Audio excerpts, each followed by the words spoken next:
because it's really dangerous when you get into this sort of negative immigration rhetoric. Community groups that work with asylum seekers and others in Quebec say that the problems the Legault government blames on temporary immigration, like lack of housing, pressure on health services, and education, were problems way before.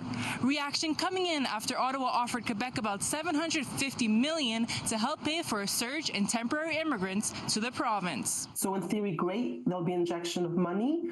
Where will the money go to? How will it be allocated? Those would be my questions. Legault had been asking Ottawa for $1 billion to cover costs incurred from 2021 to 2023. As well, Quebec was calling for clear targets of a 50% reduction in 1 year in the number of asylum seekers and international mobility program workers, both selected by the federal government. Quebec is being quoted as we're dealing with asylum seekers and all these numbers. But there's a lot of these smaller community organizations that are doing this work that actually don't receive any funding from the Quebec government.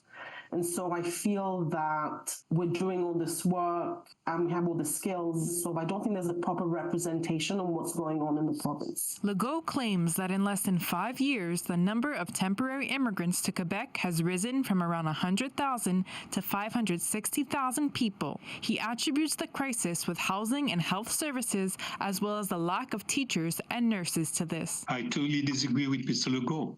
I totally disagree. As much as the housing issue, but the education and health were there way before we had issues where we got that many temporary workers or asylum seekers coming here. What I think is demonstrated to me is people haven't kept an eye on the numbers.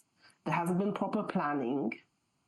The ministries aren't coordinated amongst themselves. So now they're caught off guard by these numbers and now they're in panic mode. Talks on immigration between Quebec and Ottawa are set to resume in the fall. Every time he wants to be elected for political reason, he finds the asylum seekers to be the cause of what he was not able to fix when he should have fixed it. So Mr. Legault has to take responsibility of what's happening here and stop blaming people that come in here and are contributing economically. In Montreal, Adriana Gentile, City News.